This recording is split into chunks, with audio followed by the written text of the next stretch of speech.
Hey guys, what's going on? And welcome back to the channel. Today we are taking a look at Jada Toys Street Fighter M Bison. Now, I know this isn't my usual, but I gotta say, I've been seeing people talk about these figures so highly, I had to pick one up. I found them at Target. You can find them there, Big Bad. Any retailer that sells toys really is picking up this line. And off the bat, I gotta say, I love the box here. The arcade cabinet looking design. You get the nice look at the figures on the side, the character roster on the back. It's so great. I love all of it. Not to mention, it's windowed, which for a long time Hasbro didn't want to do. These figures run at the same price, and oh my gosh, I'm going to get further into it when we actually crack this guy out of the packaging, but you're going to see why he will probably be one of my favorite figures to release this year. And man, once you get this guy out of the packaging, you really see where they shine when it comes to their action figure making. I mean, all pinless joints, every figure from this line outside of Ryu and Dark Ryu, from my understanding, is brand new sculpts each and every time, which is so fun. I love that. I wish other companies would do that because they're running the same price range. Not to mention, the most important thing for me on this guy, he has a cloth wired cape. Where do we see that now with figures that are like $25? I know McFarlane started doing it, but I don't know if that's good enough because I'm not a McFarlane guy. But my questioning is, why can't Hasbro do this? If Jada Toys can get it, why can't Hasbro? I'd love to see the next Doctor Strange, whether it's movie or comic, have a nice cloth cape I can move around. That would be amazing. But you know what? We are not here to diss Hasbro. We're here to talk about an amazing action figure because that's what this guy is. He's great. I love it. So going back to that articulation I was talking about, he's got the nice butterfly joints there that are not hindered at all by his shoulder pads like I was worried it would be. It's so good. He's of course got the standard bicep swivel. He has double jointed elbows, but oh my gosh, it's buttery smooth. You know what I mean? It's just so smooth and fun to mess with that I'm never worried about it breaking. And then when it comes to his waist, he can turn as well as have an ab crunch. It is done in two different sections, which is nice, and it flows well together. And honestly, I think Hasbro could take some notes because doing this, like, I get it, he does have something that kind of covers up the ball joint that holds his waist on, so it doesn't have to have that diapery effect that McFarlane has, and I understand it, and I respect that's why Hasbro's kept with the disc so far. But this is a perfect example of what to do with the waist articulation, especially on the characters that are wearing skirts or belts or whatever have you for them. We need this. Doctor Strange, again, especially for like the movies. I guess the comic too does have a like kind of skirt on him. Or like, you know what I mean. His clothes draped down below his waist. This would work so well for that articulation so we don't have to have a disc joint there that can look off or out of place if not moved properly. And then below that, it's your standard affair. He's got the ankle joint, double jointed knee, and of course some thigh swivel, which I feel the need to point out because not every toy line wants to do it, looking at McFarlane. But also, another thing, his jacket that comes down here, and I want to call it a skirt because it is a little separate rubber piece. I was worried that would hinder his articulation at the legs, but not at all. It'll move out, and then the minute you put his leg back, it looks just like it did beforehand. It is so nice to have. I love that kind of feature. That detail, I guess, would be the way to put it. And speaking of detail, oh my gosh, the texturing on this guy's suit. Chef's kiss. This thing is great. I do have a little bit of paint problem around the back of the collar, but I'll excuse it, for now, because it's truthfully not that noticeable. I just now found it when I was looking. And once you snap his cape on over it, which we'll touch on that here in a second, it's so not noticeable. But, everything on here is a little different in texture. The metal keeps the same texture, but it feels different from the boot, if that makes sense.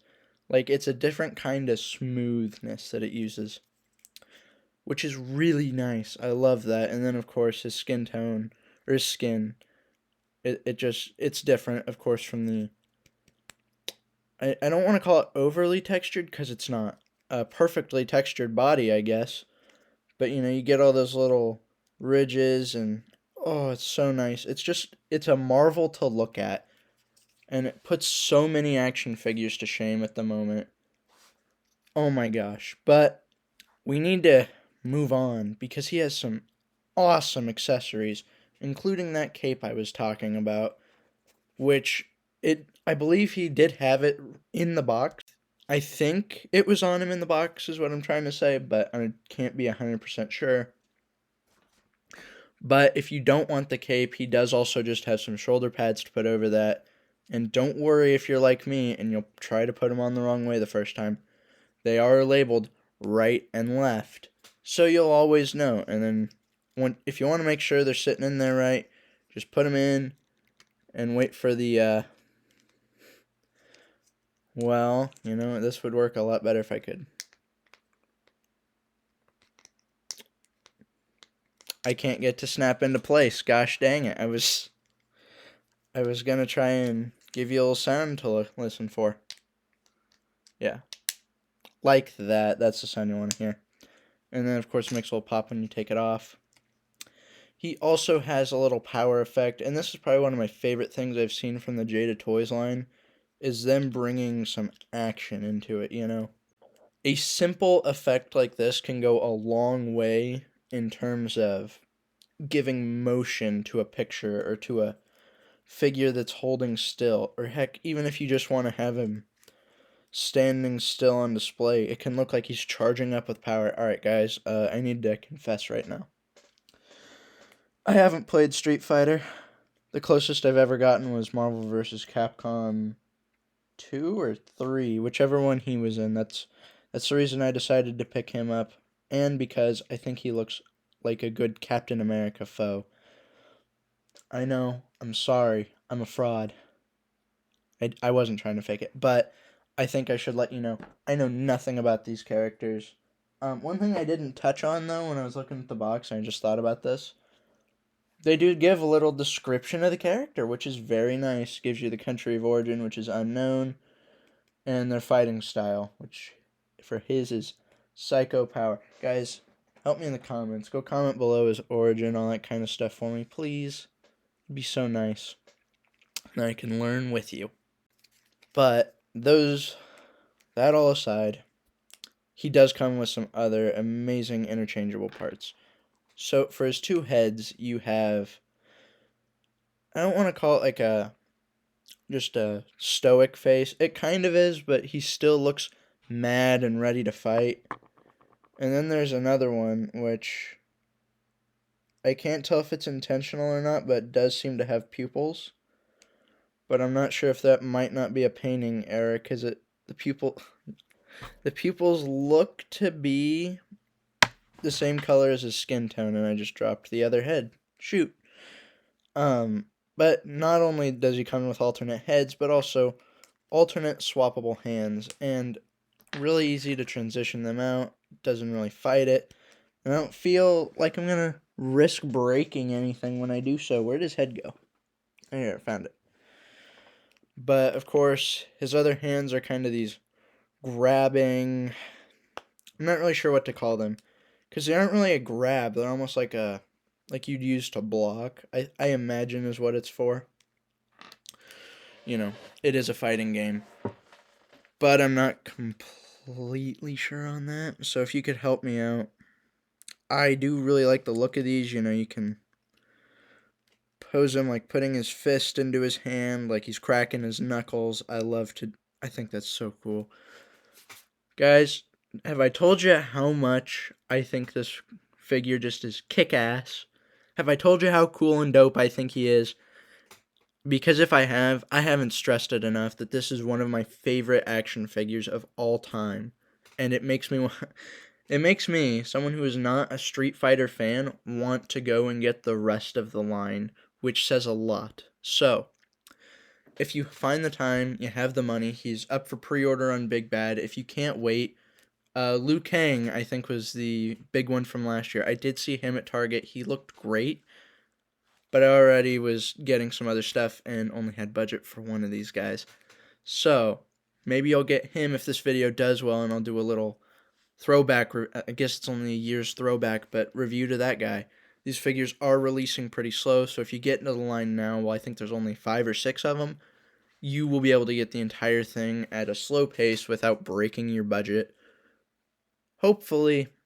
Now that I've said that, though, they're probably going to go breakneck speed of releasing them. But guys, thank you for watching. You really do not know what it means to me when you just click on the video, click the like button, leave a comment thinking, or not thinking, but leaving your thoughts. Sorry. Man, it means so much. So much to me that you would choose to watch my video in the endless sea that is YouTube. So, with that said, I hope you'll subscribe. I got plenty more coming out. I should have a NECA Casey Jones review coming out, just kind of comparing the new one to the old one.